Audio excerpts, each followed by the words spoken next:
Soul Spot.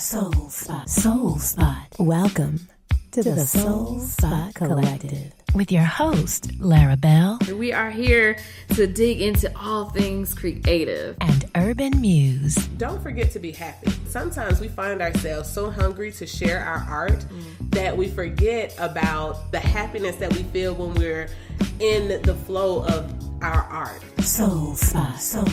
This is the Soul Spot Collective podcast.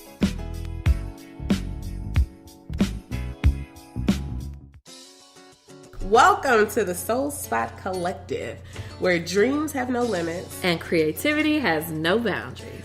Soul Spot Collective is a growth sharing organization. We're here to help artists find fans and fans find artists. We celebrate art from culinary, visual, musical, writing, all of the arts. We believe that artists should be compensated, should be respected, should be celebrated for their creative ability. Yes. So we support and respect the craft. And we're here to share our 2 cents about it. Yes. I'm Urban Muse, and I'm a mother, I'm a mystic, and I found myself to be my own inspiration. I recognize that collectively, we're all art, and I'm just a connoisseur with a semi-strong opinion. I have a lifestyle blog where I chronicle the events of motherhood, of mysticism, and I welcome you to join me in the journey. I'm here with my partner in crime, Lara Bell.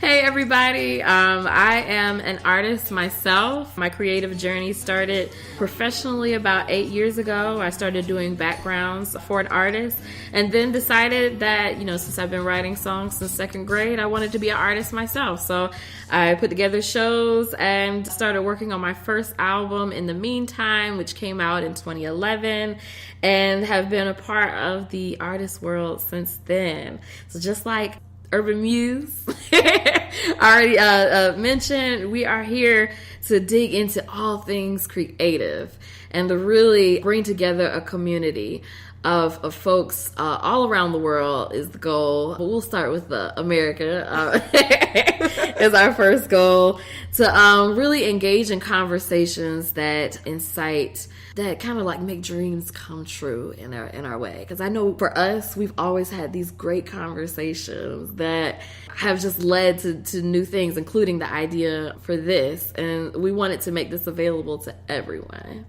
Absolutely. Yes. Share the inspiration. Yes. So to get things started, I was just talking about this article that came out. It's not too long after the Warriors and the Cavaliers were doing the NBA countdown championship. This isn't a sports show, so I don't know exactly what we call it, but I am a Warriors fan. And there was this funny thing that came out on one of the blogs. So they were looking and they saw that Chamillionaire had a front row seat to the championship games, which, are not cheap. And there was this joke, he hasn't had a hit since, Riding. See you rolling, riding kind of thing. And so how in the world could he afford to have these front row seats? And so people started doing some digging. And these articles came up, and one of the articles we're going to talk about, we'll include it on the website, is the article that talks about how Chamillionaire is on his way to becoming a kabillionaire. Billions, yes. He has found a way to be able to take his passion for technology and to build a kind of like a career in the tech industry. He basically, something he said really as an artist, it hit me, was that he said he looked around. He walked around the music industry for a bunch of years, and I saw a lot of rich people. I didn't see wealthy. I got into the tech industry, and I see wealthy every day. And one of the things he mentioned was that he felt like the music industry was almost a pyramid scheme. And I thought, when I think of all of these examples that we've seen, especially with all the movie parodies, where we saw New Edition, we saw Tony Braxton, TLC on VH1, and they're all talking about how their contracts were trash. They basically had to file for bankruptcy and things like that. And when I think of examples of that nature, I'm like, he really is right that for many, the rich are getting richer in the situation, and the poor are getting poor. So the question I ask to our collective is, is that fair?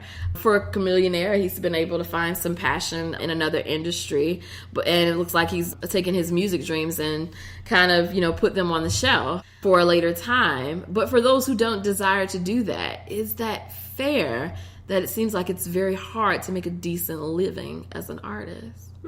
No one wants to be a starving artist. No, right? not I don't know about you, but I like to eat. I'm Southern bred, so I like to eat. And I do not wish to sleep in my car. No. I have a family to support. So when you think about, I don't know, when I think about Chameleonaire and the situation, I think he does a good job of demonstrating another place, right? Demonstrating how we can also possess the opportunity to create our own opportunities. Yeah. And so, he was able to create other avenues and recognize that, okay, this is a pyramid.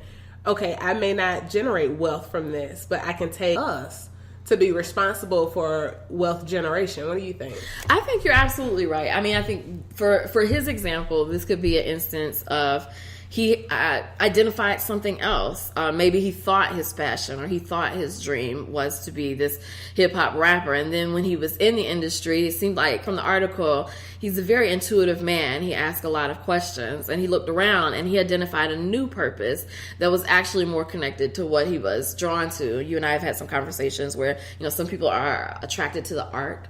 And then some people are attracted to the fame. Yeah. And for him, it seems like he's like, I want to get to the money. To the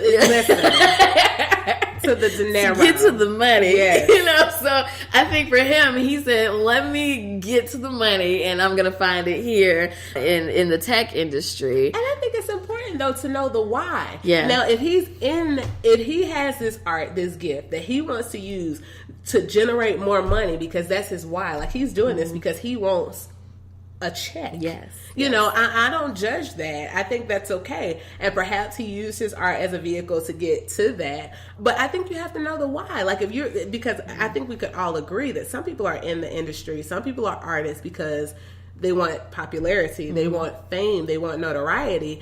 And notoriety, fame, popularity does not have a price tag necessarily attached to it. You can have all of that and still be broke listen. Hey. So I think understanding the why, like what's really driving your art. I agree.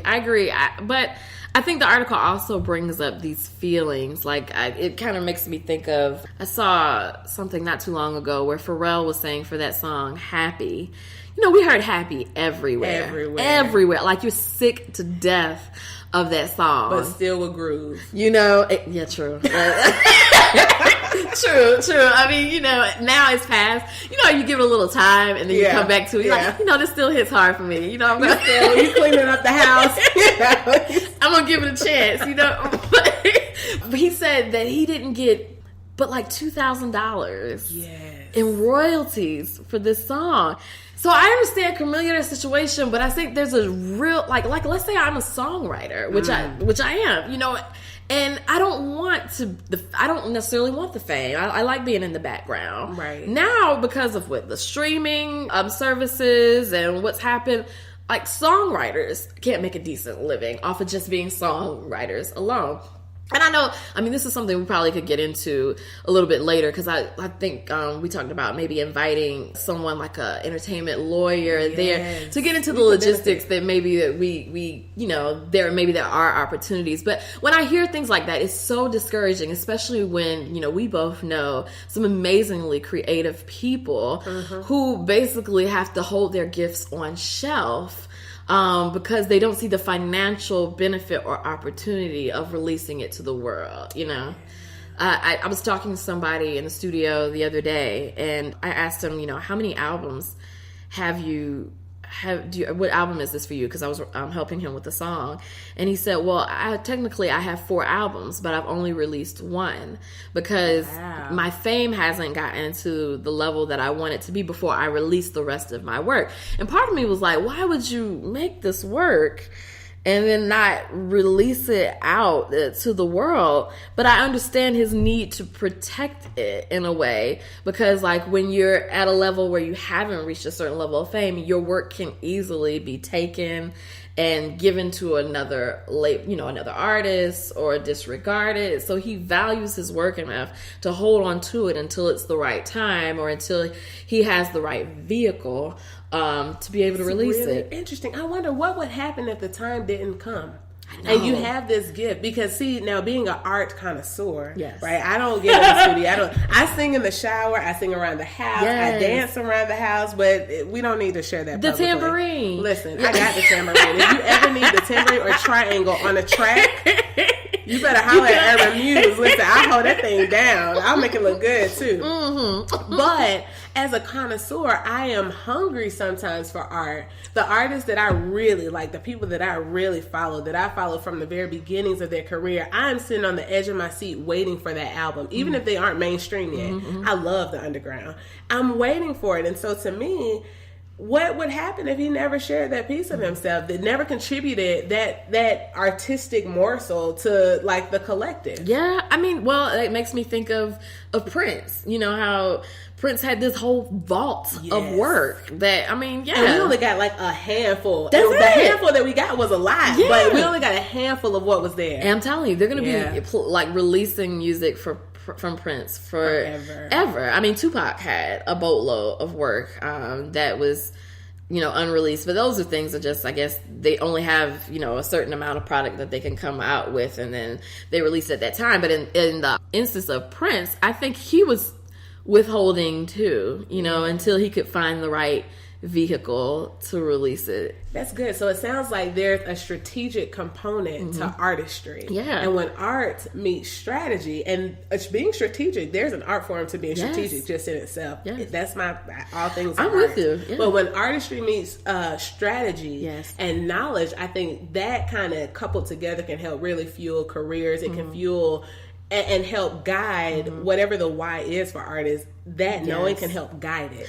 And you know what? That is, it's a perfect point, because Robert Glasper, a really talented jazz artist.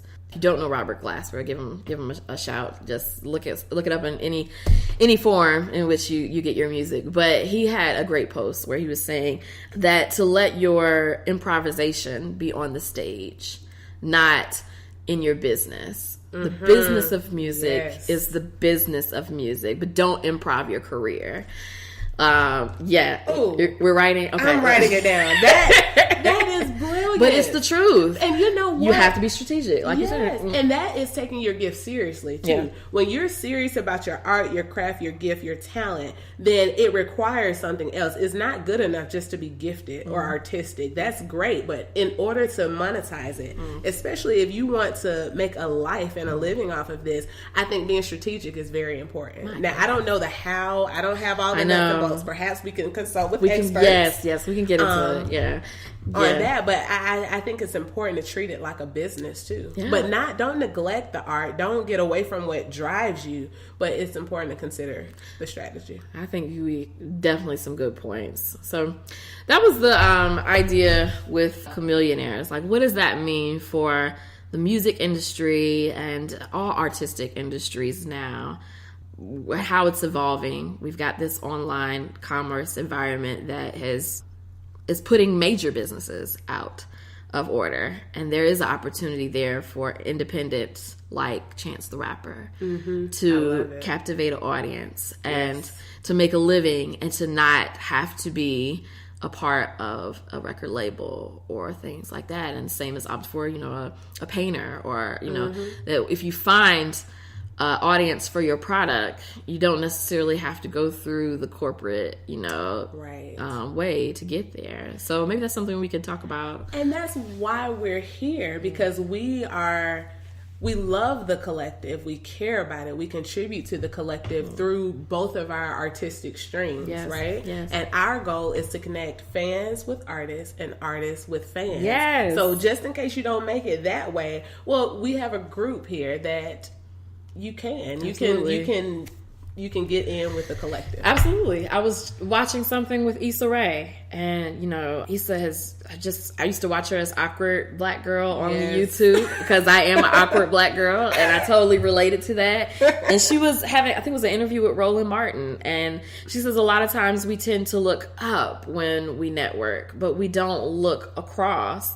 And that's the way she approached it, that she looked across and said, who is hungry like me? Who is like we both got, and that may be sometimes, okay, we're doing things as a barter and trade. Hey, if you sing on this for me, you know, I'll do video